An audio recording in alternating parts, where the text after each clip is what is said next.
Next topic is electric potential. Electric potential से पहले हम एग्जांपल को डिस्कस करते हैं। हमने दो टैंक लिए, एक टैंक ये लिया, एक टैंक ये लिया।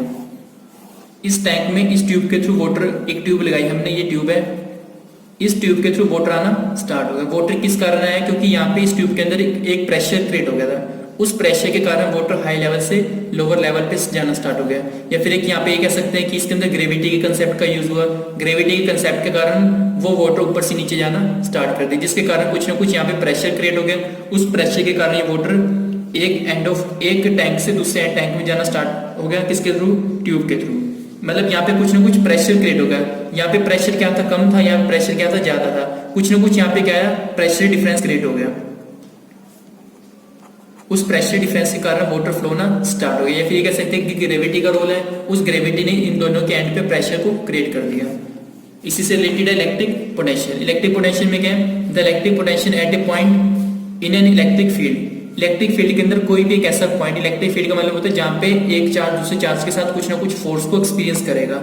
उस इलेक्ट्रिक फील्ड के अंदर amount of the work done in moving a unit positive charge from infinity to that point. एक पॉइंट से दूसरे पॉइंट तक एक चार्ज को मूव कराने के लिए कितना वर्क डन किया गया। जैसे ये पॉजिटिव चार्ज है, ये पूरा एक इलेक्ट्रिक फील्ड है। यहाँ पे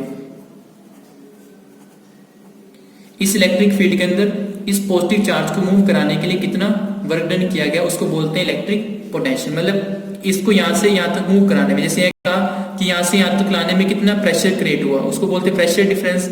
यहाँ इस पॉजिटिव चार्ज को कहीं भी ले जाने में कितना वर्क डन किया गया, उसको बोलते हैं इलेक्ट्रिक पोटेंशियल। ओके, इसको किससे डिनोट करते हैं? V से। और V का फॉर्मूला होगा W बाय में क्या हो। W क्या है? Work done. और क्या हमारा क्या? That is charge. इस चार्ज को मूव कराने के लिए, पॉजिटिव चार्ज को मूव कराने के लिए कितना वर्क डन किया गया, उसको बोलते हैं इलेक्ट्रिक पोटेंशियल। जब इस वायर के अंदर एक पॉजिटिव चार्ज फ्लो होगा तो वहां पे कोई भी ग्रेविटी का रोल नहीं है, बट यहाँ पे ऊपर क्या था? ग्रेविटी का रोल था। अब यहाँ पे क्या हुआ? The electrons move due to the difference of electric pressure. जब यहाँ पे इलेक्ट्रॉन्स मूव हुए या फिर पॉजिटिव चार्ज मूव हुआ, वो पॉजिटिव चार्ज किसी न किसी इलेक्ट्रिक प्रेशर के कारण मूव करना स्टार्ट कर दिया। मतलब यहाँ पे प्रेशर कुछ सा, आगे प्रेशर कुछ कम या ज्यादा हो गया। उस पॉजिटिव चार्ज को मूव कराने के लिए कितना वर्क डन किया गया? हो सकता है कि कम वर्क डन किया जाए, हो सकता है कि ज्यादा वर्क डन किया जाए। उस पॉजिटिव चार्ज को मूव कराने के लिए कितना वर्क डन किया गया, उसको बोलते हैं इलेक्ट्रिक पोटेंशियल। इलेक्ट्रिक पोटेंशियल को किससे डिनोट करते हैं? V से। V का फॉर्मूला क्या? W बाय में क्या हो। और जो इलेक्ट्रिक पोटेंशियल है वो कौन सी क्वांटिटी है? स्केलर क्वांटिटी है। स्केलर क्वांटिटी का मतलब क्या होता है? जिसका सिर्फ ओनली मैग्नीट्यूड हो। 9th क्लास में पढ़ा था ये फर्स्ट चैप्टर के अंदर, जिसका सिर्फ मैग्नीट्यूड हो, कोई भी डायरेक्शन ना हो। अब यहाँ से क्वेश्चन ये है कि डिफाइन 1 वोल्ट। ये 1 वोल्ट कब होगा? जो अगर 1 जूल वर्क किया जाएगा 1 कूलम चार्ज को मूव कराने के लिए। अब यहाँ से 1 वोल्ट की डेफिनेशन क्या बनेगी? When the charge is 1 coulomb, 1 coulomb charge को मूव कराने के लिए जो अगर 1 जूल वर्क किया जाएगा तो उसको बोलते हैं 1 वोल्ट। अब मान लो ये क्वेश्चन ही आगे 2 वोल्ट, तो इसके लिए 2 वोल्ट के लिए क्या बनेगा? When the 2 joule work is applied to move a charge of 1 coulomb. 1 coulomb charge को मूव कराने के लिए जो 2 जूल वर्क किया जाएगा तो उसको बोलते हैं 2 वोल्ट। जैसे 1 कूलम चार्ज को मूव कराने के लिए जो अगर 1 जूल वर्क किया जाएगा तो वो क्या बन जाएगा? 1 वोल्ट बन जाएगा। और वोल्ट के इसकी SI यूनिट है, या फिर ये कह सकते हैं कि इसकी जूल पर कूलम SI यूनिट है, या फिर इसकी कह सकते हैं कि वोल्ट इसकी SI यूनिट है। ओके,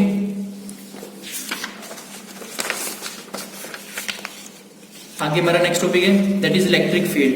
इलेक्ट्रिक फील्ड के अंदर क्या है? द स्पेस और region around the charge particle within the electric force due to it can be experience by the test charge. The space और रीजन, वो space और वो जगह जहाँ पे एक चार्ज पार्टिकल्स कुछ ना कुछ इलेक्ट्रिक फोर्स को एक्सपीरियंस करता है। जैसे कोई भी चार्ज पार्टिकल है, ये पॉजिटिव चार्ज पार्टिकल है, ये नेगेटिव चार्ज पार्टिकल है, और ये पॉजिटिव चार्ज पार्टिकल है, ये नेगेटिव चार्ज पार्टिकल है। इस पॉजिटिव चार्ज ने इसके साथ कुछ ना कुछ अट्रैक्शन के फोर्स को एक्सपीरियंस किया, तो यहाँ पे क्या था? इलेक्ट्रिक फील्ड था। इस पॉजिटिव चार्ज ने इस पॉजिटिव चार्ज के साथ कोई भी रिपल्शन फोर्स एक्सपीरियंस नहीं किया, क्योंकि ये दूर था। इसके दूर होने के कारण इट मींस इसके बीच में कोई भी इलेक्ट्रिक फील्ड नहीं है। ये इससे अट्रैक्ट होना स्टार्ट हो गया, तो इट मींस यहाँ पे कुछ ना कुछ इलेक्ट्रिक फील्ड था। मतलब वो स्पेस और वो जगह जहाँ पे कोई भी चार्ज पार्टिकल्स कुछ ना कुछ फोर्स को एक्सपीरियंस कर सकता है। हो सकता है कि अट्रैक्शन के फोर्स को एक्सपीरियंस करे, हो सकता है कि रिपल्शन के फोर्स को एक्सपीरियंस करे। वो डिपेंड करते हैं दूसरे टेस्ट चार्ज के ऊपर। वो टेस्ट चार्ज हो सकता है नेगेटिव भी हो, वो टेस्ट चार्ज हो सकता है पॉजिटिव भी हो। जो अगर उस फील्ड के अंदर पॉजिटिव चार्ज होगा तो वो दूसरे को रिपेल करेगा। मतलब वो स्पेस और वो जगह जहाँ पे चार्ज पार्टिकल्स दूसरे चार्ज पार्टिकल के साथ कुछ ना कुछ फोर्स को एक्सपीरियंस करता है, उसको बोलते हैं दैट इज इलेक्ट्रिक फील्ड। अभी आपको बताया इलेक्ट्रिक पोटेंशियल का फॉर्मूला वर्क डन अपॉन में चार्ज, और इसकी एसआई यूनिट क्या दैट इज वोल्ट। अब वोल्ट को हम क्या लिख सकते हैं, जूल पर कूलम, ये भी आपको बताया है, और 1 वोल्ट की डेफिनेशन भी बताई है कि जब 1 जूल वर्क किया जाएगा 1 कूलम चार्ज को मूव कराने के लिए उस इलेक्ट्रिक फील्ड के अंदर। Okay, the next topic is potential difference, CBC से रिलेट करता है। यहाँ पे इसमें एक एग्जांपल है कि डिस्कस किया गया है कि एक एग्जांपल है इसमें, जैसे ये पॉइंट है ए पॉइंट और ये बी पॉइंट है। यहाँ पे हमने एक वोल्टमीटर लगा दिया, यहाँ पे एक चार्ज था, उस चार्ज को हमने मूव कराया ए पॉइंट से लेके बी पॉइंट तक। जैसे मैंने आपको ट्यूब वाला एग्जांपल दिया था, ये एक पॉइंट है, ये एक पॉइंट है, तो यहाँ पे हमें पोटेंशियल डिफरेंस को क्रिएट करेंगे। पोटेंशियल डिफरेंस यहाँ पे क्या होगा देखते हैं।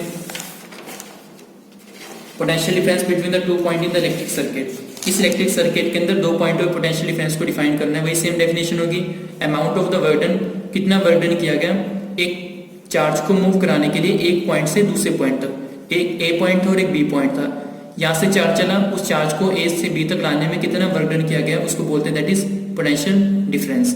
अब यहाँ पे हम इसका डेरिवेशन करके देखते हैं। मान लो यहाँ से चार्ज चला, charge at point A point के ऊपर हमारा चार्ज क्या होगा दैट इज क्यू, और work at point A point तक लाने में कितना वर्क डन किया गया। अब ए पॉइंट तक लाने में कितना वर्क डन किया गया दैट इज डब्ल्यू ए। तो हम ए पॉइंट के ऊपर पोटेंशियल डिफरेंस निकाल लेते हैं। वी ए का फॉर्मूला क्या होगा डब्ल्यू अपॉन में क्यू। अब ए है, ए होगा तो वर्क डन क्या किया जाएगा डब्ल्यू ए वर्क डन किया जाएगा। चार्ज तो सेम ही रहेगा, चाहे चार्ज ए से लेके यहाँ तक जाए, चाहे चार्ज यहाँ पे, चाहे चार्ज यहाँ पे, चार्ज तो सेम ही रहेगा, बट वर्क डन ए के लिए कम लगेगा और बी के लिए ज्यादा लगेगा, क्योंकि बी में उसको ज्यादा डिस्टेंस को ट्रेवल करना पड़ेगा। तो वी ऑफ बी क्या आएगा हमारा डब्ल्यू बी अपॉन में क्या हो। डब्ल्यू बी कहाँ से आया, क्योंकि जब उस चार्ज को हम ए पॉइंट से बी पॉइंट तक लेके जाएंगे तो बी पॉइंट के लिए वर्क डन हमें ज्यादा करना पड़ेगा, इसलिए यहाँ पे वर्क डन कितना आया दैट इज डब्ल्यू बी। अब हमें इन दोनों पॉइंटों को पोटेंशियल डिफरेंस क्रिएट करना है। अब ये देखना है कि कौन सी वैल्यू ज्यादा होगी। अब यहाँ से यहाँ तक हमने वर्क डन किया, बी पॉइंट तक वर्क डन हमने ज्यादा किया, इट मीन बी पॉइंट पे वर्क डन ज्यादा हुआ। वर्क डन बी पॉइंट पे ज्यादा होने का मतलब है तो बी पॉइंट के ऊपर पोटेंशियल डिफरेंस भी क्या होगा मोर होगा। क्यों मोर होगा, क्योंकि यहाँ पे वर्क डन भी ज्यादा किया गया है। हमने दोनों के पोटेंशियल डिफरेंस निकालना है, तो क्या आएगा V B minus V A. V B पहले क्यों आया, क्योंकि इस पॉइंट के ऊपर वर्क डन ज्यादा किया गया। वर्क डन ज्यादा क्यों किया गया, क्योंकि यहाँ से यहाँ तक लाने में उसको वर्क डन ज्यादा लगा।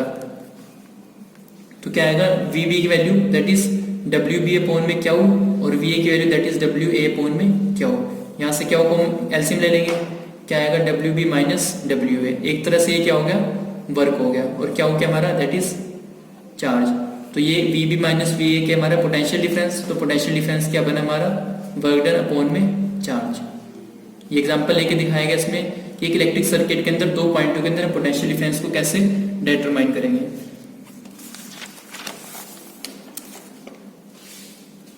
ये इसमें बता रखा है V B minus V A is equal to W B minus W upon में क्या हो 1 joule in terms of potential difference. Potential difference में 1 जूल क्या होगा, if the W B minus W A 1 joule, मतलब जो अगर वर्क डन 1 जूल किया गया और चार्ज कितना 1 कूलम, तो वो क्या आएगा 1 वोल्ट आएगा। ये हमने ऊपर ही पढ़ लिया कि जब वर्क डन कितना होगा 1 जूल होगा और चार्ज कितना होगा 1 कूलम होगा, तब पोटेंशियल डिफरेंस कितना आएगा दैट इज 1 वोल्ट आएगा। यहाँ पे भी ये लिखा हुआ है when the 1 joule work is done to moving a charge of 1 coulomb of electric charge from 1 point to other. एक पॉइंट से दूसरे पॉइंट तक लाने में जब 1 जूल वर्क किया जाएगा तो उसको बोलते हैं दैट इज 1 वोल्ट। इसके अंदर ये था कि जो हमारा पोटेंशियल डिफरेंस है वो किसी न किसी, यहाँ पे हमने देखा कि पोटेंशियल डिफरेंस सेटअप हुआ ए और बी के अंदर। जब पोटेंशियल डिफरेंस प्रोड्यूस होता है वो किसी न किसी बैटरी या सेल्स होता है, और बैटरी और सेल्स के अंदर कोई ना कोई केमिकल रिएक्शन होती है। जैसे कि ये बैटरी है, ये एक बैटरी है, ये एक पॉजिटिव टर्मिनल है, ये एक नेगेटिव टर्मिनल है। इसके अंदर क्या होता है केमिकल्स होते हैं। केमिकल्स होने से क्या होगा, इसके अंदर एक केमिकल रिएक्शन सेटअप होगी इसके टर्मिनल के बीच के अंदर। जब हमने इसको करंट भी पास नहीं कराया तब इसके अंदर क्या होगा, कुछ ना कुछ केमिकल रिएक्शन सेटअप हो जाएगी इसके टर्मिनल के बीच में। जब हम इसको किसी वायर से कनेक्ट कर देंगे, भाई जिसमें इसको किसी बल्ब से लगा दिया, तो क्या होगा वो जो हमारा पोटेंशियल डिफरेंस है वो पूरी वायर के अंदर फ्लो होना स्टार्ट हो जाएगा। जब हम इस सेल को या इस बैटरी को किसी एक सर्किट से कनेक्ट कर देंगे तो वो पोटेंशियल डिफरेंस पूरी की पूरी वायर के अंदर डेवलप हो जाएगा। पोटेंशियल डिफरेंस तो इसके अंदर भी था क्योंकि इसके अंदर कुछ ना कुछ केमिकल्स थे। उस केमिकल्स होने के कारण यहाँ पे कहीं पे हो सकता है कि पोटेंशियल डिफरेंस कहीं कम हो या कहीं पे ज्यादा हो। तो वो पोटेंशियल डिफरेंस को जब हमने एक बैटरी को वायर से कनेक्ट किया तो पोटेंशियल डिफरेंस पूरी की पूरी वायर में सेटअप हो गया। ये होता है हमारा पोटेंशियल डिफरेंस। अगर that is most important terms, potential difference is measured by the instrument. जिस इंस्ट्रूमेंट से उस पोटेंशियल डिफरेंस को मेजर करते हैं उसको बोलते हैं दैट इज वोल्टमीटर। 1 मार्क्स का क्वेश्चन आया था यहाँ से कि वोल्टमीटर क्या होता है, जिससे पोटेंशियल डिफरेंस को, वो इंस्ट्रूमेंट जिससे पोटेंशियल डिफरेंस को मेजर करते हैं उसको बोलते हैं वोल्टमीटर। और वोल्टमीटर को किस में कनेक्ट करते हैं, हमेशा पैरेलल में। ये भी 1 मार्क्स का क्वेश्चन आता है। आगे हम पढ़ेंगे इसके अंदर पैरेलल और सीरीज क्या होता है, पैरेलल सीरीज के कौन कौन से सर्किट होते हैं, क्या होता है। A voltmeter should have the extremely high resistance. Voltmeter का मतलब होता है वोल्टमीटर में रेजिस्टेंस ज्यादा होता है। रेजिस्टेंस ज्यादा होने का मतलब होता है उस कंडक्टर की वो प्रॉपर्टी जो अपने में से करंट को फ्लो नहीं होने देती। आगे हम पढ़ेंगे रेजिस्टेंस के बारे में। रेजिस्टेंस वो होता है जैसे एक वायर है, या वायर की खुद की अपनी ऐसी प्रॉपर्टी होती है कि वो वायर चाहती है कि उसमें से कम करंट फ्लो। मतलब voltmeter should have the extremely high resistance. Voltmeter का रेजिस्टेंस ज्यादा होता है इसलिए वो अपने में से नेग्लिजिबल करंट फ्लो करता है। रेजिस्टेंस ज्यादा होने वाला, रेजिस्टेंस का मतलब होता है रुकावट, कि उसका रेजिस्टेंस ज्यादा है। रेजिस्टेंस ज्यादा मतलब ज्यादा से ज्यादा रुकावट है तो अपने में से कम करंट को पास होने देगा। ओके।